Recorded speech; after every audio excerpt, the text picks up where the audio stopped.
Emoções humanas. Um conceito tão complexo e ao mesmo tempo primordial na essência humana. Me diga, você poderia me dizer qual seria o sentimento mais forte que sentimos? Talvez ódio, inveja, talvez até amor? Não, nenhuma está correta. Nenhuma. O medo do desconhecido, o medo de compreender o que é inexplicável, compreender o desconhecido, ou estar diante dele. Talvez essa seria a melhor frase para definir um mundo fadado à ruína. A escuridão era o que predominava a cena, onde tinha uma única fonte de iluminação, vinha de uma pequena tocha que revelaria um corredor extenso, construído por rochas e celas. As grades revelariam que provavelmente era uma masmorra que já foi usada há muito tempo e agora está abandonada pelo tempo. Ainda na mesma cena, algo chamava a atenção. Uma cela que continha uma figura lá dentro, iluminado pela única tocha que continha naquele corredor escuro. Uma figura masculina, suas roupas eram de pano, um pano fino, rasgado e sujo. Seu cabelo era loiro. Lentamente ele abriu seus olhos, revelando seus olhos dourados, enquanto recuperava a consciência, se perguntando: onde eu estou? Aos poucos ele se levantava, ainda assimilando o ambiente em sua volta. A porta da cela já estava aberta, dando espaço àquele corredor escuro, onde sua única iluminação pessoal era uma tocha presente na cena. Seus passos ecoavam sobre aqueles corredores escuros e solitários.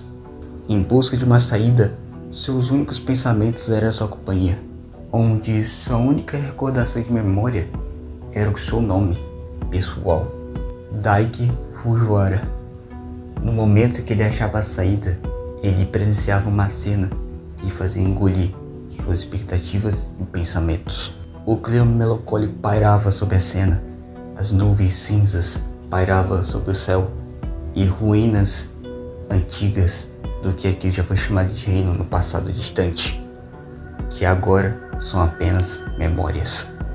Caminhando sobre aquelas estradas de terra, à procura de abrigo e recurso, ele usava aquela tocha como sua única guia no momento, procurando um estabelecimento que parecesse mais inteiro no momento. Em sua procura, ele achava o que lembrava vagamente uma taverna. Na procura entre salas e quartos, ele achava um par de roupa empoeirado dentro de uma gaveta. No lado de fora, quando o tempo passava, a chuva começava a cair. O Daiki murmura para si mesmo: eu odeio esse silêncio, enquanto usava a tocha como sua única fonte de conforto e aquecimento. Conforme o tempo passava, seus olhos ficavam pesados junto com o sono. As horas passavam e o clima mudava. E naquele período de tempo, ele procurava recursos do que ele podia naquele estabelecimento. Seja comida, roupas ou talvez até equipamentos. Talvez até um quarto para dormir. Conforme o tempo passava, os olhos iam ficando pesados e o sono lentamente chegando. Antes dele dormir, ele olhava pela janela, avistando aquela lua carmesim no céu. E as horas se passavam naquele momento. Uma figura, uma presença surgia na escuridão daquele quarto. Durante o sono, se aproxima lentamente, enquanto estendia sua mão. Murmurava palavras como se fosse uma profecia. Você ainda tem coisa para fazer. Considere isso uma cortesia por minha parte. E lhe dá uma mãozinha.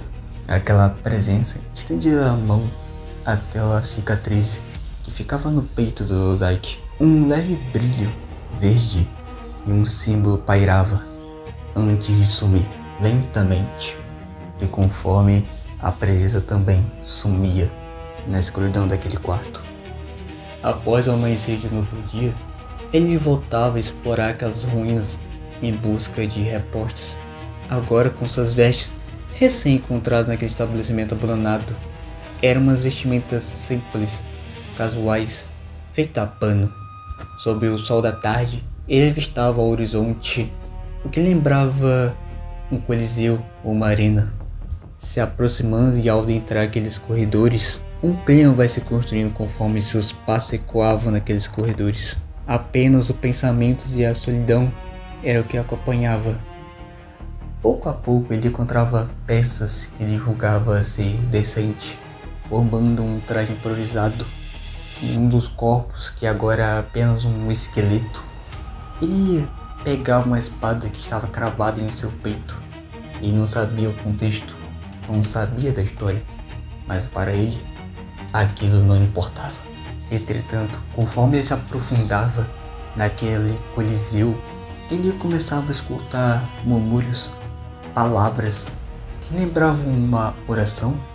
Era isso que os seus pensamentos diziam, se guiando pelos sons das palavras daquela oração que, distorcida, ele avistava uma sala onde a sua curiosidade paisava, e ao abrir aquela porta, ele cometeu o seu pior erro. Ao ranger da porta lentamente sendo aberta, a cena vai se revelando aos poucos, construída por uma sala minimamente pequena, com um rabisco pela parede, nomes, frases e velas ao redor acesas, e um símbolo ritualístico desconhecido no centro. E logo acima desse símbolo, uma aberração, uma figura humanoide, construída por peças metálicas, construída por um manto rasgado por cima. E uma de suas mãos era conhecida por umas garras afiadas, metálicas, pouco a pouco se revelando, se virando, revelando o seu rosto sem olhos. Aquilo fazia o coração do Daiki disparar, a adrenalina subindo em seu corpo, suas pupilas se dilatando e apenas seus sentidos dando uma resposta: corre. Por um instante, naqueles segundos, a criatura com a intenção de perfurar o peito dele avança com suas garras, e por um milagre com sorte, ele conseguia se esquivar e seguia seus instintos. Ele corria entre os corredores de forma desesperada, e pela adrenalina tomava o seu corpo, guiando seus passos, só para no meio do caos ele virar o rosto de relance, vendo aquela criatura perseguindo de forma frenética e desagonçada, erguendo as suas garras e desferindo um ataque forte contra ele, que fazia atravessar a parede, jogando uma outra sala, que era uma biblioteca espaçosa, cheia de estantes de livros. Ele se recompõe no seu corpo, mesmo estando fraco. Ele cuspia sangue. O medo assilava o seu coração, o que fazia esconder atrás das estantes de livro. A tensão crescia a cada passo que a criatura pairava sobre aquela sala.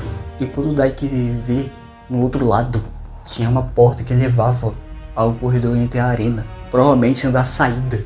E ele pensava para si mesmo naquele momento: droga, preciso chegar lá, mas aquele bicho não vai deixar. Passo podia ser escutado sons de estrondos dela derrubando as estantes de livro e ocultando o tempo. Daiki, de forma agachada e furtivo, andava entre as estantes para se distanciar da criatura, só para ser surpreendido da criatura derrubando uma estante de livro em cima da outra, como se fosse um efeito dominó que chegava até o Daiki, que obrigava ele a correr naquele momento, chegando na arena, fazendo a criatura localizar ele. Daquele perseguição de gato e rato no meio da arena, experimentalmente, ele fazia a mesma pergunta repetidas vezes: pensa o que você deve fazer. Até que ele olhava e percebia que tinha uma jaula que era ativada com um sistema de alavanca, o som para atrair aquela criatura, fazendo cair em sua armadilha. E no último segundo ele conseguiu puxar a alavanca, prendendo aquela aberração lá dentro, pequenos passos para trás, se afastando daquela jaula. Ele pensava consigo mesmo: o que é isso? Não sei, mas também eu não me importo. Pelo menos eu estou vivo. Prestando atenção, ele percebia que o peito da criatura era a parte onde ficava menos protegida, e um núcleo brilhava. E aí, usando aquela espada recém-encontrada, ele ficava contra o peito da criatura, o finalizando como seu último ato. Mas toda aquela cena cobrou um preço. Seu corpo agora com uma costela já quebrada e com algumas lesões, sangrando, o fazer cair de joelho e quase inconsciente no chão, olhando para o céu. Ele via a lua completando um eclipse diante do sol, e antes de desmaiar, ele apenas escutava palavras, profecias. Tantas perguntas sem respostas em um momento tão curto. Apenas ignore essas dúvidas no momento. E novamente, adiante da cena, aquela presença sem rosto, sem forma, aparecia antes do Dike desmaiar, então dominar seu consciente.